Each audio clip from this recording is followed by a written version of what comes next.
Hello बच्चों, good evening. कैसे हैं आप लोग? आइए स्वागत करते हैं रियल कॉन्सेप्ट पे। जैसे आपको विनय सर ने बताया होगा, एक वीडियो पब्लिश किया होगा उन्होंने बताया होगा कि मैथ्स को टीच करने वाले हैं ओम सर, यानी मैं आपको मैथ्स पढ़ाने वाले हैं। उन्होंने बोला कि सर स्टूडियो तो घर पे है नहीं, लेकिन बच्चों का एंट्रेंस का एग्जाम पड़ा हुआ है, उस एग्जाम को देखते हुए मुझे सिलेबस को कवर करना है, पढ़ाना है। यहाँ पे इन्होंने बहुत शानदार व्यवस्था किया है।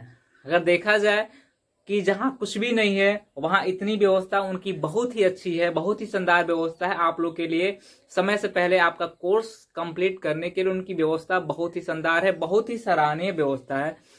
तो मैं आपको आज आपके सामने दिख रहा होगा मेंस्ट्रुएशन यानी क्षेत्रमिति। बेटा मेंस्ट्रुएशन तो पढ़ाया जाए तो 2-2 महीना आदमी पढ़ा सकता है, लेकिन आपके पॉलिटेक्निक के एग्जाम में जो मेंस्ट्रुएशन पढ़ाना है वही मैं पढ़ाऊंगा और क्वेश्चन का एक सीरीज मैं लेके आऊंगा, उसको बताऊंगा कि क्वेश्चन कैसे किया जाता है। अभी मैं आपको कंसेप्चुअल डिस्कस करने वाला हूं मेंस्ट्रुएशन। एक्चुअली बेटा ज्योमेट्री और मेंस्ट्रुएशन एक दूसरे के संपूरक कह सकते हैं, पूरक संपूरक कह सकते हैं, क्योंकि बिना ज्योमेट्री के बिना मेंस्ट्रुएशन नहीं पढ़ा जा सकता है। मेंस्ट्रुएशन ज्योमेट्री का ही एक पार्ट होता है। उसी में हम लोग मेंस्ट्रुएशन को एरिया पेरीमीटर से बांटते हैं, तो एरिया पेरीमीटर में त्रिभुज भी आता है, तो उसी त्रिभुज से हम लोग लेके चलते हैं और बताते हैं कि त्रिभुज के कंसेप्ट क्या होते हैं और उसके एरिया पेरीमीटर कैसे निकालते हैं। इसके पहले जब हम ज्योमेट्री पढ़ाएंगे तो ज्योमेट्री में भी आपको सारी चीजें बताएंगे, लेकिन आज मेंस्ट्रुएशन में आपके सामने दिख रहा होगा क्षेत्रफल और परिमाप। ये सामने दिख रहा होगा क्षेत्रफल, परिमाप, एरिया और पेरीमीटर, यानी मेंस्ट्रुएशन या क्षेत्रमिति में पहला पार्ट हम लोग का बन रहा है एरिया और पेरीमीटर का। और ध्यान में रखिएगा एरिया पेरीमीटर का जो पार्ट है बहुत ही इंटरेस्टिंग है, इसका नोट्स बनाते रहिएगा और नोट्स बना के डिस्कस करते रहिएगा कि आपको क्या करना है, यहाँ पे इस पे क्वेश्चन कैसे बनेंगे, क्योंकि जो मैं थ्योरी लिखवाने वाला हूँ इससे बाहर से क्वेश्चन कहीं से नहीं पूछा जाएगा। बस कोरिलेशन बनाने की कोशिश करिएगा। चलिए, एरिया पेरीमीटर में पहला हम लोग का टॉपिक होगा, हेडिंग डाल दीजिएगा त्रिभुज। इसमें एरिया पेरीमीटर में पहला टॉपिक, मेंस्ट्रुएशन में पहला टॉपिक हम लोग का क्या होगा? त्रिभुज। हेडिंग डाल दीजिएगा बेटा त्रिभुज। हटा दे रहे हैं यहाँ इसको, हेडिंग डाल दीजिएगा त्रिभुज। त्रिभुज को इंग्लिश में क्या कहते हैं हम लोग? ट्रायंगल।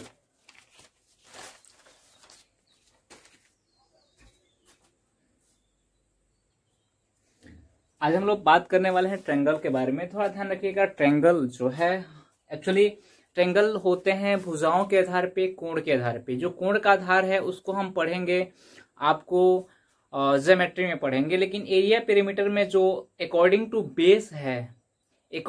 बेस है भुजाओं के आधार पे जो त्रिभुज है उसके बारे में चर्चा करेंगे, डिटेल में चर्चा करेंगे। आप नोट्स बनाते जाइएगा बेटा। यहाँ पे हम त्रिभुज के बारे में चर्चा कर रहे हैं, ट्रायंगल के बारे में चर्चा कर रहे हैं। तो ट्रायंगल होते कितने प्रकार के हैं? अगर हम बेस के बारे में बात करें, भुजा के बारे में बात करें, तो अकॉर्डिंग टू बेस, ध्यान रखिएगा, अकॉर्डिंग टू एंगल नहीं, अकॉर्डिंग टू बेस 3 प्रकार के होते हैं। 3 प्रकार के होते हैं, विषम बाहु त्रिभुज, समबाहु त्रिभुज, समद्विबाहु त्रिभुज। इन्हीं के बारे में चर्चा करना हमको बेहतर तरीके से। स्केलेन ट्रायंगल हो गया आपका, इक्विलेटरल ट्रायंगल हो गया, आइसोस्केल ट्रायंगल हो गया आपका। ट्रायंगल 3 प्रकार के हो गए। तीनों प्रकार के ट्रायंगल को हमें चर्चा में लाना है और तीनों प्रकार के ट्रायंगल के बारे में मुझे विधिवत जानकारी चाहिए। इसका जो कंसेप्ट होगा उसको ध्यान से पढ़िएगा और ध्यान से समझिएगा। ये नोट्स बना लीजिएगा कि हमें side according to base, according to side, according to side, according to side हम लोग पढ़ रहे हैं। ट्रायंगल होता है 6 प्रकार का, according to angle, according to side. तो हम लोग अकॉर्डिंग टू साइड पढ़ रहे हैं। अकॉर्डिंग टू साइड में कितने ट्रायंगल है? 3 प्रकार के होते हैं। 3 प्रकार के कौन से होते हैं भाई? विषमबाहु, समबाहु, समद्विबाहु। जो भी इंग्लिश वाले बच्चे होंगे सामने आपका इंग्लिश लिखा होगा, इसको ध्यान रखिएगा। आप नोट बना लीजिएगा। त्रिभुज, पहला हेड ले त्रिभुज, विषमबाहु त्रिभुज, समबाहु त्रिभुज, समद्विबाहु त्रिभुज। आज हम लोग पहले पढ़ने वाले हैं विषमबाहु त्रिभुज के बारे में। हेडिंग डाल दीजिएगा विषमबाहु त्रिभुज। इसकी सारी प्रॉपर्टी हम लोग धीरे धीरे जानेंगे और क्या होता है विषमबाहु त्रिभुज। आ जाइए, विषमबाहु त्रिभुज के बारे में चर्चा करने वाले हैं। हेडिंग डाल दीजिएगा विषमबाहु त्रिभुज, यानी पहला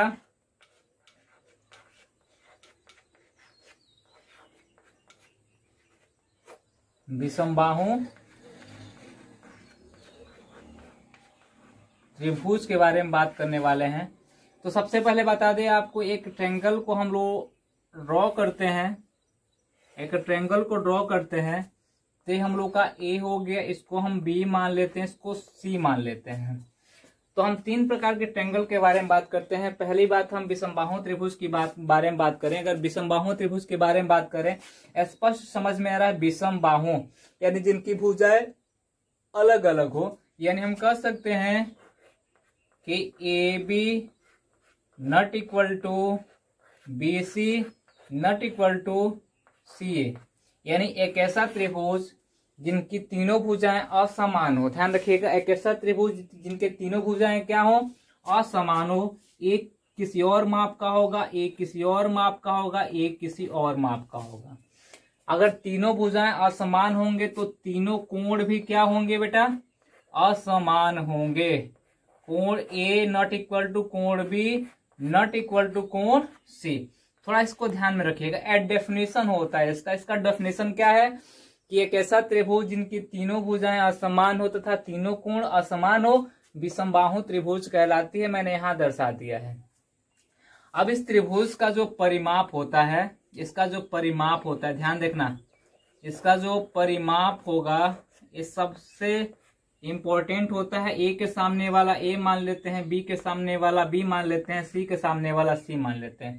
परिमाप को पेरीमीटर कहते हैं, पी से दर्शाते हैं। होता है ए प्लस बी प्लस सी, यानी भुजाओं का योग। इसके बाद अर्ध परिमाप होता है, इसके बाद अर्ध परिमाप होता है। अर्ध परिमाप क्या होता है बेटा, अर्ध परिमाप होता है ए प्लस बी प्लस सी बटे में 2 हो जाता है। इसका जो क्षेत्रफल होता है, थोड़ा क्षेत्रफल को ध्यान में रखिए। कितने प्रकार के हम क्षेत्रफल लिख पाएंगे विषमबाहु त्रिभुज में। जो इसका एरिया होता है, एरिया होता है 1/2 बेस इंटू हाइट। ध्यान रखना। एक और क्षेत्रफल इसका होता है, वो क्षेत्रफल जिसको हम लोग हैरो फॉर्मूला कहते हैं, होता है अंडर रूट यस माइनस ए यस माइनस बी और यस माइनस सी। इसको हम लोग हैरो फॉर्मूला कहते हैं। कभी कभी एग्जाम में हमें आधार और ऊंचाई, जैसे कि हम बात करते हैं कि इस ऊंचाई की बात करते हैं तो इसको हम मान लेते हैं कि ए एच है, इसको हम लोग क्या मान लेते हैं, एच मान लेते हैं। कभी कभी हमारे एग्जाम में बेस दिया होता है, ऊंचाई दिया होता है, त्रिभुज का क्षेत्रफल पूछता है तो ये लगा देते हैं 1/2 बेस इंटू हाइट। लेकिन कभी कभी हमारे एग्जाम में केवल त्रिभुज की तीनों भुजाएं दी जाती हैं तो हम क्या लगाते हैं, हैरो फॉर्मूला का यूज करते हैं, जहां यस क्या है, सेमी पेरीमीटर है, अर्ध परिमाप है। तो हम कहते हैं yes S minus A S minus B S minus C. त्रिभुज के फॉर्मूले, क्षेत्रफल के फॉर्मूले ये 2 हो गए। तीसरा फॉर्मूला कभी कभी बेटा ये होता है हमारे एग्जाम में। एग्जाम थोड़ा सा टेक्निकल हो चुका है, आपका एंट्रेंस का एग्जाम का भी मैंने पेपर देखा है यहाँ से, इसलिए मुझे ये पढ़ाना पड़ रहा है। तो कभी कभी एग्जाम का जो पेपर होता है उसमें कुछ टेक्निकल चीजें, क्षेत्रफल एक और पूछा जाता है। क्षेत्रफल जो होता है यहाँ पे बेटा ये होता है 1/2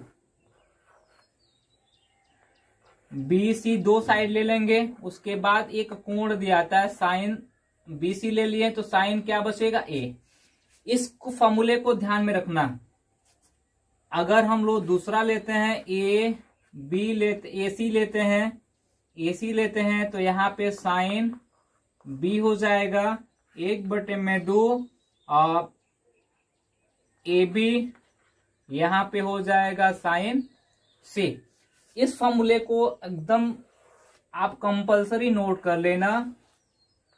जो छोटा है मैंने यहाँ पे लिखा हुआ है, कंपलसरी नोट कर लेना। हमारा जो एग्जाम है टेक्निकल हो चुका है बेटा, हमारा एग्जाम जो है टेक्निकल हो चुका है। जो एरिया मुझे निकालना है, पहला एरिया आपको बताया क्षेत्रफल होता है 1/2 बेस इंटू हाइट। दूसरा क्षेत्रफल होता है हैरो फॉर्मूला, आप सब जानते हो, हाई स्कूल में भी आपने पढ़ा होगा, उसके पहले भी आपने पढ़ा होगा, इंटर में भी आपने पढ़ा होगा। इंटर पढ़ रहे हो तो उसमें भी आपको पढ़ने का मौका मिल जाएगा। जो हैरो फॉर्मूला होता है S S minus B S minus C, केवल भुजा दी जाती है तो इससे हम लोग निकाल सकते हैं। तीसरा जो क्षेत्रफल होता है, एक्चुअली टेक्निकल थोड़ा सा है यहाँ पे, जब 2 भुजा और 1 कोण दिया जाए, एक त्रिभुज में 2 भुजाएं दी जाए और एक एंगल दिया जाए तो हम ऐसे निकाल सकते हैं। अगर दो भुजाएं BC दी जाए तो तीसरा कोण साइन ए दिया, तीसरा कोण ए दिया जाएगा। अगर AC दिया जाएगा भुजा तो B वाला कोण दिया जाएगा। अगर AB दिया जाएगा तो C वाला दिया जाएगा कोण। तो ये फॉर्मूला बहुत ही इंपॉर्टेंट है, इसको याद रखिएगा। ये कितने फॉर्मूले हो गए, 1, 2 और 3। ये 3 टाइप का क्षेत्रफल हो गया। और उसके बाद हम यहाँ पे लिख दे रहे हैं बेटा, यहाँ पे एक टाइप का और क्षेत्रफल होता है, थोड़ा ध्यान में रखिएगा, जो बहुत ही इंपॉर्टेंट है। इंपॉर्टेंट की बात हम करते हैं तो यहाँ पे ध्यान रखना। अगर इसी फिगर को यहाँ पे बाह्य वृत्त की बात करते हैं, बाह्य वृत्त की फिगर में हमने बाह्य वृत्त की बात करें तो वृत्त का जो सेंटर हो गया ए हो गया, तो वृत्त का जो रेडियस होगा ये हो जाएगा आपका, ये पूरा रेडियस हो जाएगा, जिसको हम लोग कैपिटल R मान लेते हैं। जो अंतः वृत्त एक हम बनाते हैं यहाँ पे अंतः वृत्त बना दे यहाँ पे, तो इस वृत्त का रेडियस ये हो जाएगा। सॉरी, इसको मान लीजिए आप लोग, इसको हटा देते हैं बड़ा वाला, हम इसको मान लेते हैं ये जो बाह्य वृत्त का जो रेडियस हो जाएगा ये क्या हो जाएगा हम लोग का R हो जाएगा जी। ये हो जाएगा अंतः वृत्त का रेडियस, जो अंतः वृत्त का रेडियस होगा स्मॉल r हो जाएगा। अब यहाँ से क्वेश्चन पूछा जाता है क्षेत्रफल। जब ऐसा फिगर बना के क्वेश्चन पूछा जाता है, जब अंतः वृत्त और बाह्य वृत्त की बात करता है तब पूछा जाएगा, तो होता है पहला एरिया होता है A into B into C बटे में 4R। इसको ध्यान में रखिएगा, ब्रैकेट में लिख दे रहे हैं, जहां R जो है बाह्य वृत्त का क्षेत्रफल है। किसका क्षेत्रफल है, सॉरी, बाह्य वृत्त का त्रिज्या है, बाह्य वृत्त की त्रिज्या है। एक और क्षेत्रफल यहाँ पे अंतः वृत्त के लिए दर्शाया जाता है, ये होता है R into yes, R into yes. यहाँ पे हम दर्शा दे रहे हैं, जहां R जो है अंतः वृत्त का त्रिज्या है, अंतः वृत्त का त्रिज्या है। ध्यान में देखो, एक केवल त्रिभुज में, विषमबाहु त्रिभुज में कितने प्रकार से क्षेत्रफल निकाले जा सकते हैं, ये केवल मैं आपको बता सकता हूं। और आपने पढ़ा होगा 1/2 base into height, SS minus BS minus C पढ़ा होगा। लेकिन जो आपका एरिया मैं बताने जा रहा हूं, मैंने बोला कि एग्जाम जो है टेक्निकल हो चुका है, एग्जाम जो है टेक्निकल हो चुका है। इसका यूज कब करेंगे, जब एक त्रिभुज बनाया होगा, एक त्रिभुज बनाया होगा और उसमें बाह्य वृत्त की त्रिज्या दी गई होगी और त्रिभुज की भुजाएं दी गई होंगी, तो यहाँ निकाल सकते हैं। यहाँ से R भी आप ज्ञात कर सकते हैं, जब त्रिभुज का क्षेत्रफल दिया गया हो, भुजाएं दी गई हो।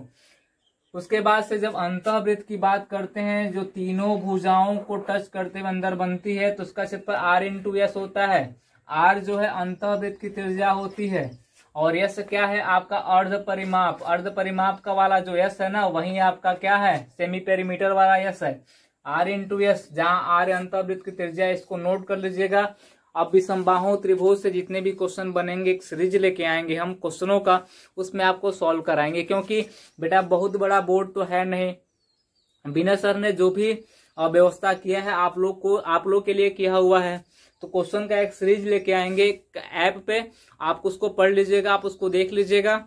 अभी इसको सारी चीजों को नोट करते जाइएगा, पढ़ते जाइएगा। आ जाइए, इसके बाद से दूसरा त्रिभुज हम लोग का क्या है, जो दूसरा त्रिभुज हम लोग का है, ये त्रिभुज है समबाहु। अब मैंने इंग्लिश भी बता दिया, इक्विलैटरल ट्रायंगल, ये हो जाएगा समबाहु, बहुत ही इंपॉर्टेंट है समबाहु त्रिभुज, बहुत ही इंपॉर्टेंट है समबाहु त्रिभुज। मैं फिगर बना दे रहा हूं, इसकी इंग्लिश होती इक्विलैटरल ट्रायंगल। क्या होती है, इक्विलैटरल ट्रायंगल, यानी A, B और C, यानी इनकी भुजाएं आपस में क्या होती हैं, बराबर होती है। समबाहु से स्पष्ट हो रहा है कि जिनकी सारी भुजाएं आपस में बराबर हो, समबाहु त्रिभुज कहलाती हैं। तो हम कह सकते हैं ए बी भुजा पूरा A होगा, ए भी पूरा क्या होगा, A होगा, ए भी पूरा A होगा, सारे भुजाएं आपस में बराबर होती हैं। अगर यहाँ से हम एक लाइन खींचते हैं तो ये ऊंचाई का भी काम करता है। और आपको बता दें कि समबाहु त्रिभुज समद्विबाहु त्रिभुज में यहाँ 90 डिग्री का कोण बनता है, विषमबाहु में नहीं बनता है। ये हो जाएगा आपका A/2, ये भी आपका A बाई कितना हो जाएगा, 2 हो जाएगा। पूरी भुजा A है तो थोड़ा ध्यान रखना, यहाँ पे 90 डिग्री का कोण बनेगा। तो यहाँ पे सबसे बड़ी बात है कि ये 90 डिग्री है। बताने से पहले आपको थोड़ा सा यहाँ इसकी परिमाप हम बता दें सब कुछ। थोड़ा सा 1 मिनट रुक जाइएगा आप लोग। मैं पहले धीरे धीरे आगे बढ़ता हूँ, क्योंकि एक पूरी चीज एक बार बता दूं तो थोड़ी सी प्रॉब्लम हो जाएगी। ए है, ए बी है, स्पष्ट दिखाई दे रहा होगा क्योंकि चौक से लिख रहा हूं मैं। तो ए के सामने वाला ए भी ये होगा, ए भी होगा, क्योंकि तीनों भुजाएं आपस में क्या होती हैं, बराबर होती हैं। बेटा इसका जो परिमाप होगा, ध्यान देना, परिमाप होगा पेरीमीटर, जो इंग्लिश में कहते हैं पी, ये होगा 3। ये भुजाओं का योग होता है। इसका जो अर्ध परिमाप होगा, अर्ध परिमाप होगा, ये होगा आपका 3a/2। इसका भी क्षेत्रफल बेटा होता है, इसका भी क्षेत्रफल होगा आपका, एरिया जो होगा ये होगा 1/2 बेस इंटू हाइट। इसका भी क्षेत्रफल नहीं होता है। किसी भी त्रिभुज का जनरली क्षेत्रफल 1/2 बेस इंटू हाइट होता है। इसको ध्यान में रखिएगा।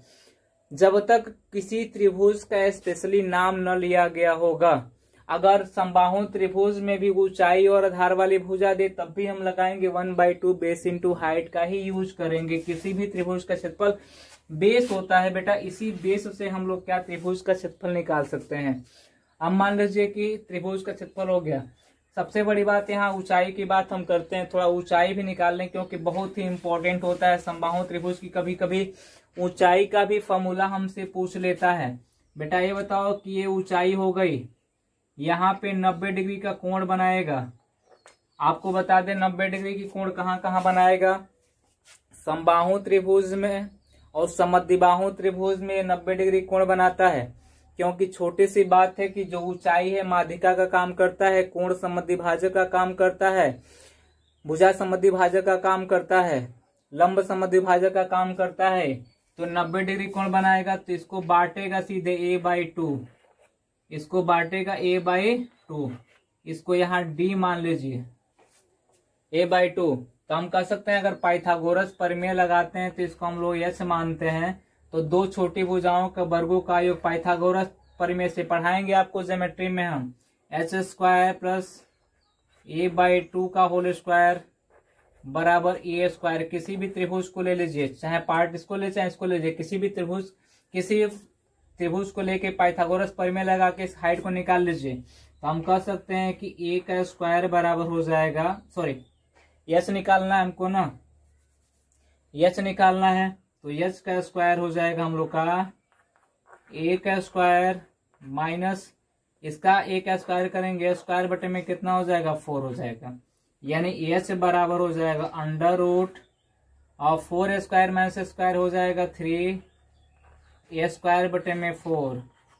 ये पूरा का अंडर रूट है, यानी कह सकते हैं अंडर रूट 3/2a। ये क्या निकल के आ गई, हमारी ऊंचाई निकल के आ गई है, ऊंचाई निकल के आ गई है। यानी कह सकते हैं h हमने निकाला, a निकला कितना अंडर रूट 3/2a।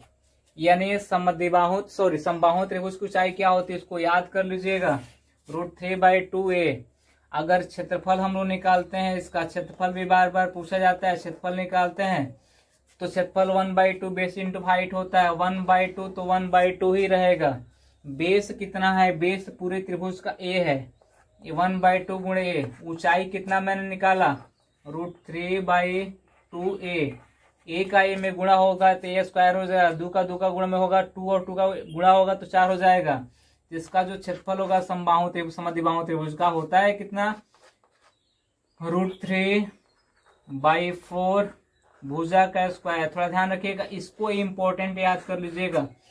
हमारी समबाहु त्रिभुज की भुजाएं दी जाती हैं और क्षेत्रफल पूछ दी जाती है। हमारी समबाहु त्रिभुज की भुजाएं दी जाती है, ऊंचाई पूछ दी जाती है। इसको इम्पोर्टेंट याद कर लीजिएगा कि समबाहु त्रिभुज का क्षेत्रफल क्या होता है और भुजा क्या होता है, इसको एकदम स्पष्ट याद कर लीजिएगा। इसके बाद छोटा सा लाइन यहाँ बना रहे हैं, इसको हटा सकते हैं तो कोई दिक्कत में किसी को नहीं होगी। इसको यहाँ पे हटा दे रहे हैं। एक परिमेय और यहाँ पूछता है, इसको याद कर लीजिएगा, रट लीजिएगा, नोट्स बना लीजिएगा। मैं क्वेश्चन कराऊंगा, इससे बाहर से क्वेश्चन कहीं से नहीं पूछा जाएगा। इसको हटा दे रहा है। यहाँ पे कभी कभी हमें एरिया और ऊंचाई का संबंध पूछ देता है, भुजा दे के एरिया और हाइट का संबंध पूछ देता है कभी कभी। तो आप नोट बना के इसको लिख लीजिएगा, ब्रैकेट में बंद कर लीजिएगा। एरिया और हाइट का यानी ऊंचाई का संबंध क्या होता है। एरिया कितना मैंने निकाला है, एरिया मैंने निकाला है √3/4 a का स्क्वायर। ऊंचाई मैंने कितना निकाला है, √3/2 और a से a कट जाएगा ये, और 2 से 4 कट जाएगा, √3 से √3 कट जाएगा, तो हो जाएगा a संबंध 2। तो एक बात आपको ध्यान में बता दूं कि जब भी समद्विबाहु त्रिभुज की बात आएगी और एरिया और ऊंचाई का संबंध पूछेगा तो हमेशा कहिएगा a संबंध 2 होता है। अगर एग्जाम्पल के तौर में मैं बोलूं कि एक समबाहु त्रिभुज की प्रत्येक भुजा 12 सेंटीमीटर है, तो एरिया और ऊंचाई का संबंध ज्ञात करें, तो आप सीधे कहेंगे 12 संबंध 2 यानी 6 संबंध कितना 1। सीधा आप स्पष्ट कहेंगे। अगर पूछा जाए कि एक समबाहु त्रिभुज का जो प्रत्येक भुजा 7 सेंटीमीटर है तो एरिया और ऊंचाई का संबंध ज्ञात करें, तो आप सीधे कहेंगे 7 संबंध 2। एक की वैल्यू आप रख दीजिएगा 2, वैसे ही रहेगा। कोई डाउट किसी को नहीं हो सकती है। चलिए आ जाइए, इसको बकायदे नोट्स बना के याद कर लीजिएगा। सारे पे मैं क्वेश्चन आपको कराऊंगा, बहुत लंबा वीडियो नहीं चलेगी आज। इसके बाद से हम बात करते हैं किस पे, इसके बाद करते हैं समद्विबाहु त्रिभुज।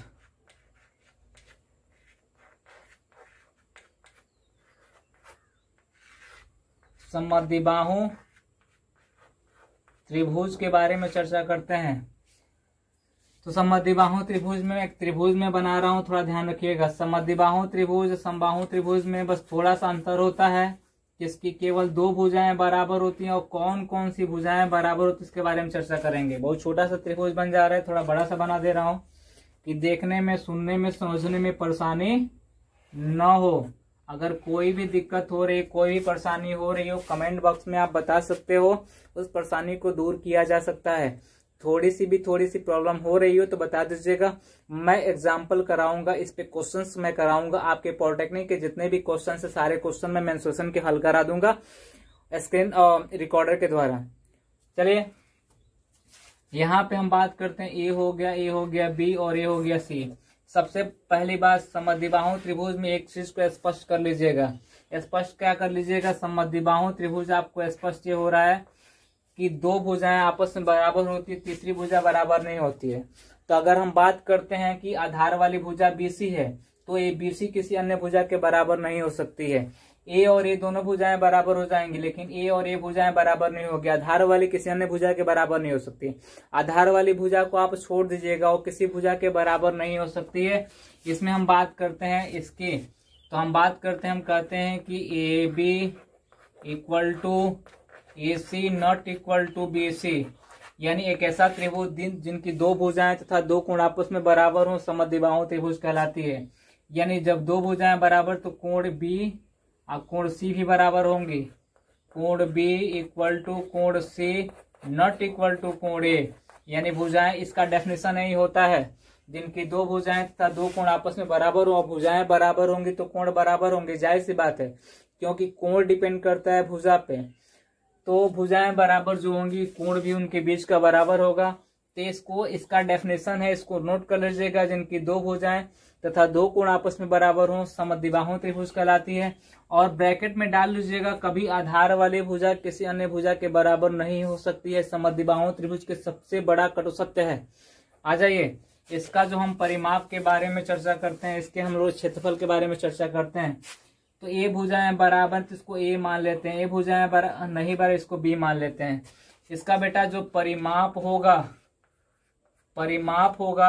यानी इसको कहते हैं इंग्लिश में पेरीमीटर। तो हम कह सकते हैं 2a प्लस क्या होगा, b होगा।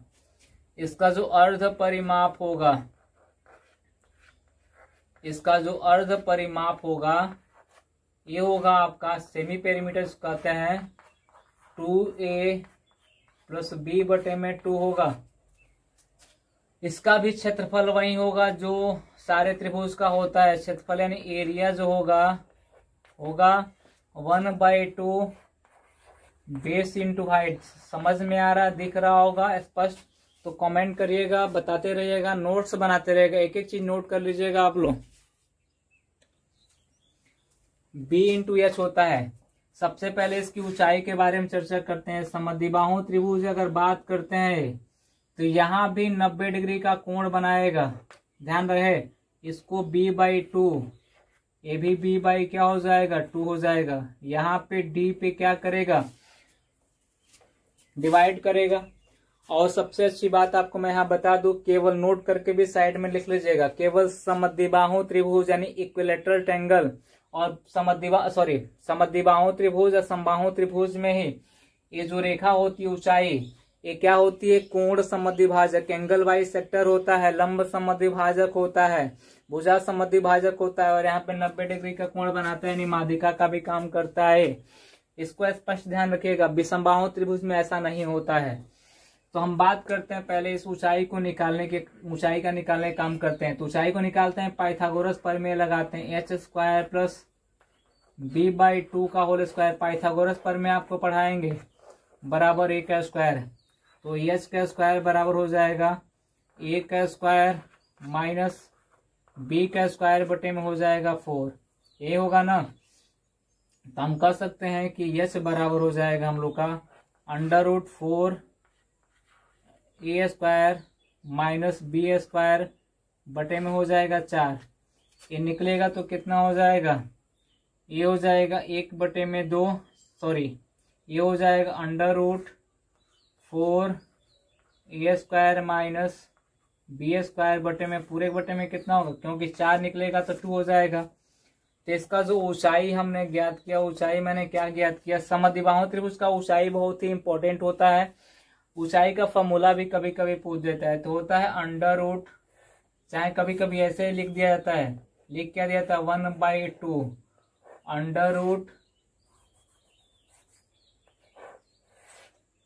√4 a square minus b square होता है। अब क्षेत्रफल बेटा हम लोग निकालते हैं कि क्षेत्रफल क्या होगा इसका। तो क्षेत्रफल निकालते हैं, क्षेत्रफल 1/2 तो 1/2 हो गया। आधार कितना है, बेस कितना है पूरे त्रिभुज का, b है। ऊंचाई मैंने कितना निकाला 1/2 √4 a square minus b square. 2 से 2 का गुणा होगा, b रहेगा आपका, b बटे में कितना हो जाएगा 4 हो जाएगा, b बटे में 4 हो जाएगा। ये बचेगा कितना 4 a square minus b square. थोड़ा ध्यान में रखिएगा, ये होता है इसका फॉर्मूला। आपका पूरा का पूरा स्पष्ट हो रहा है। तो आपको इम्पोर्टेंट क्या है, आप समद्विबाहु त्रिभुज की ऊंचाई को एकदम स्पष्ट रट जाइएगा और क्षेत्रफल को भी रट जाइएगा। एग्जाम में क्षेत्रफल ही पूछ देता है, ऊंचाई ही पूछ देता है, भुजाएं दी जाती है, क्षेत्रफल ऊंचाई पूछ दी जाती है। वैसे आप बेटा स्पष्ट तरीके से आपको मैं समझा दूं कि जो आपका फॉर्मूला दिख रहा है, कई बार एग्जाम में केवल फॉर्मूले ही पूछे जाते हैं, और यहाँ से क्वेश्चन कैसे बनाए जाते हैं इसके बारे में हमारे ऊपर छोड़ दीजिएगा। मैं आपको मेहनत करके आपके पॉलिटेक्निक IIT के जितने भी क्वेश्चन यहाँ से पूछे गए होंगे एरिया और पेरीमीटर से, तो सारे क्वेश्चन को सॉल्व मैं कराऊंगा, इसको ध्यान में रखिएगा। लेकिन सबसे पहले इसको आप नोट कर लीजिएगा, समझ में आएगा तो कमेंट बॉक्स में आप लोग मैसेज कर दीजिएगा। आपको मैंने बताया कि न्यूटन का थर्ड लॉ यानी न्यूटन का तीसरा नियम जो होता है क्रिया और प्रतिक्रिया का होता है। अगर मैं क्रिया कर रहा हूँ और प्रतिक्रिया न मिले तो मैं क्या हो जाऊंगा, मैं डिप्रेशन में चला जाऊंगा।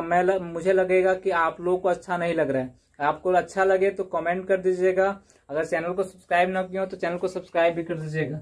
आइए एक और छोटा सा नोट है, आपको जैसे समबाहु में पढ़ाया था वैसे ही एरिया संबंधी ऊंचाई का संबंध निकालना है। कहीं बॉक्स बना के नोट कर लीजिएगा। एरिया कितना भाई, b बटे में 4 √4 a square minus b square. ऊंचाई कितना है 1/2 √4 a square minus b square. a से कट जाएगा, ए 2 से 2 कट जाएगा, तो ये बचेगा कितना, ये हो जाएगा 20 संबंधे 2। थोड़ा ध्यान रखिएगा, 20 संबंधे 2, जहां b क्या है आधार वाली भुजा है। जब भी समबाहु त्रिभुज की आधार वाली भुजा दी जाएगी, आधार वाली भुजा, और इसका संबंध आप ज्ञात कर सकते हैं। इसको नोट बना के लिख लीजिएगा हमेशा, ऊंचाई और क्षेत्रफल में जो संबंध क्षेत्रफल ऊंचाई में संबंध होगा 20 संबंध 2 का होगा। आ जाइए फिर हम बात करते हैं इसके बाद अगर हम बात करते हैं एरिया पेरीमीटर में, तो त्रिभुज का जो एरिया पेरीमीटर था मैंने आपके सामने निकाला। इसका क्षेत्रफल जितने प्रकार से चाहे टेक्निकल दृष्टिकोण से भी क्षेत्रफल पूछा जाता है उसको भी मैंने बताया, जो आप पढ़ते आ रहे हैं उसको मैंने बताया कि कैसे इसका एरिया निकाला जा सकता है, एरिया कितने प्रकार से निकाले जा सकते हैं, पेरीमीटर क्या होता है। इसके बाद मैं सर्किल का थोड़ा सा पार्ट आपको डिस्कस करने वाला हूं इसी वीडियो में। सर्किल का जो पार्ट है थोड़ा सा है, एरिया पेरीमीटर में आप उसको बता दे रहा हूं, और सर्किल आपको मैं पढ़ाऊंगा पूरी तरीके से। जो आपका दिया गया है स्पर्श रेखा उसको मैं पढ़ाऊंगा पूरी तरीके से ज्योमेट्री में, लेकिन यहाँ सर्किल के बारे में थोड़ा चर्चा कर रहे हैं। इसको हम लोग वृत्त,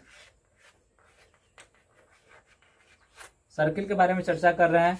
तो सर्किल जो होता है समझ में आएगा तो कमेंट करते रहना बेटा, आप लोग कोई दिक्कत होगी तो बता दीजिएगा। सर्किल जो होता है आपको स्पष्ट तरीके से मैं बता दूं कि ये सर्किल जो होता है, वृत्त जो होता है किसी निश्चित बिंदु से निश्चित दूरी पर बिंदु के चारों तरफ बिंदुओं का समूह वृत्त कहलाता है। इसका डेफिनेशन जब मैं आपको सर्किल पढ़ाऊंगा तो पढ़ाऊंगा। यहाँ से एरिया पेरीमीटर से कैसे पूछा जाता है वृत्त से।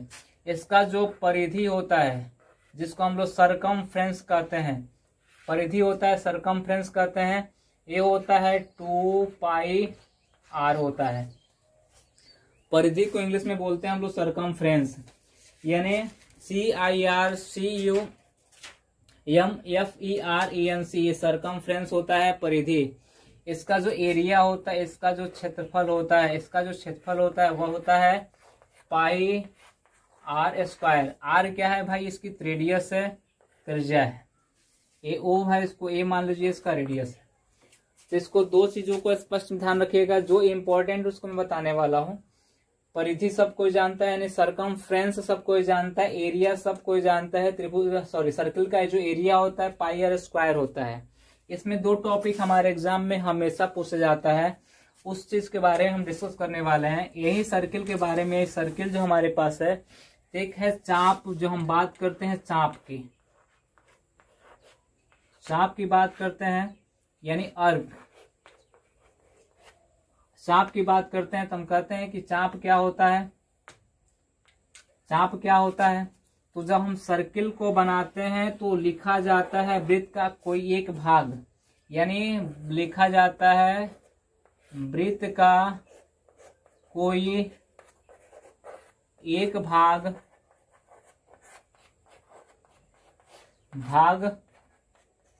चाप कहलाता है। वृत्त का कोई एक भाग चाप कहलाता है। अगर सर्किल थोड़ा सा सही से और बना दे, तो कहा जाता है चाप के बारे में चर्चा करते हैं। यहाँ चाप की लंबाई पूछा जाता है हमारे एग्जाम में, या तो फॉर्मूला ही पूछ दिया जाता है। आपके एग्जाम में मैंने देखा है कि चाप के लंबाई का फॉर्मूला पूछा गया, इसीलिए मुझे बताना पड़ रहा है। तो चाप के लंबाई का फॉर्मूला ही पूछ दिया था। चाप क्या होता है, वृत्त का कोई एक भाग। अगर इसको A मानते हैं, इसको B मानते हैं, इसको A मानते हैं, इसको B मानते हैं, तो हम कहते हैं कि A और B क्या होगा भाई, A और B होगा, ये चाप होगा। क्या होगा, इस चाप को हम लोग कहते हैं माइनर अर्क। और ये जो होगा, ये बड़ा वाला जो दिख रहा है आपको, ये बड़ा वाला चाप होगा, ये छोटा वाला चाप होगा। इसको हम लोग B और A से दर्शाते हैं। ये होता है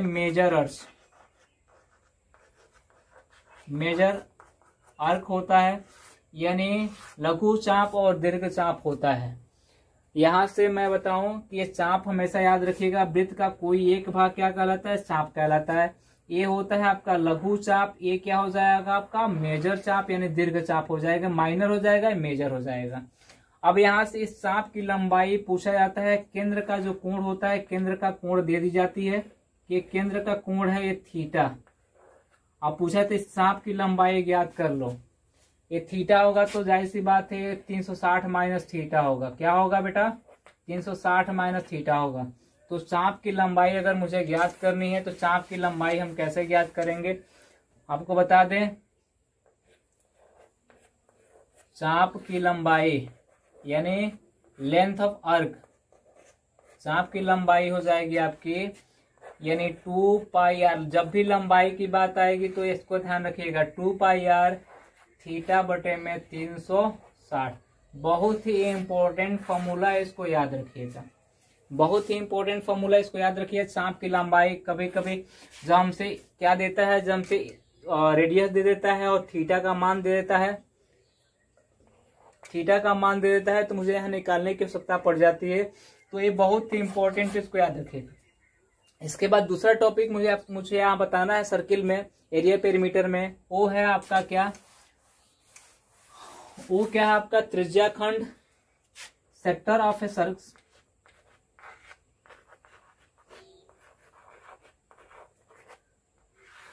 त्रिज्या खंड, इसको हम लोग कहते हैं सेक्टर ऑफ ए सर्किल। त्रिज्या खंड के बारे में बात करते हैं तो हम कहते हैं कि अगर हम सर्किल यहाँ पे ड्रॉ करते हैं, सर्किल को बनाते हैं त्रिज्या खंड, तो इसका जो डेफिनेशन होता है 2 त्रिज्या और चाप। अभी चाप मैंने पढ़ाया है, चाप के बीच का भाग त्रिज्या खंड कहलाता है, त्रिज्या खंड कहलाता है।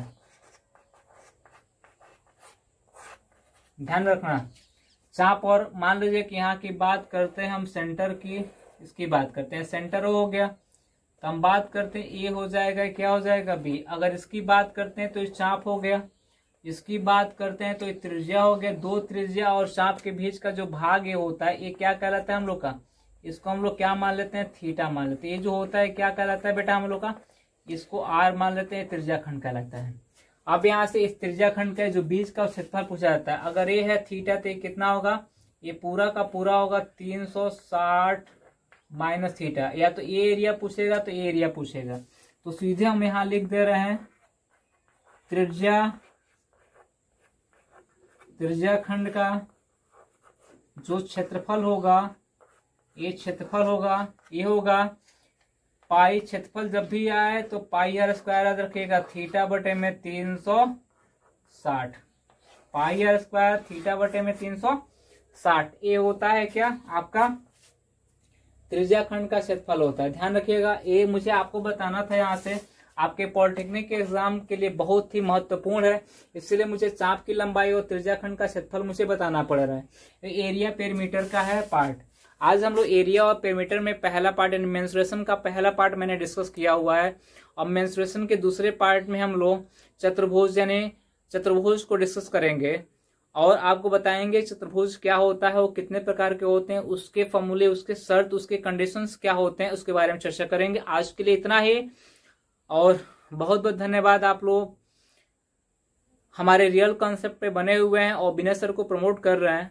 मुझे बहुत अच्छा लगता है कि मेरे छोटे भाई हैं, बहुत मेहनत कर रहे हैं और आप लोग भी उनके साथ बहुत मेहनत कर रहे हैं। आप लोग अपने भविष्य को उज्जवल बनाइए, उनके भविष्य को भी उज्जवल बनाइए और साथ मिलकर काम करिए, बहुत ही हम लोग आगे बढ़ेंगे। चलिए बहुत धन्यवाद, आज के लिए इतना ही, फिर मिलते हैं हम लोग नेक्स्ट लेक्चर के साथ। Thank you.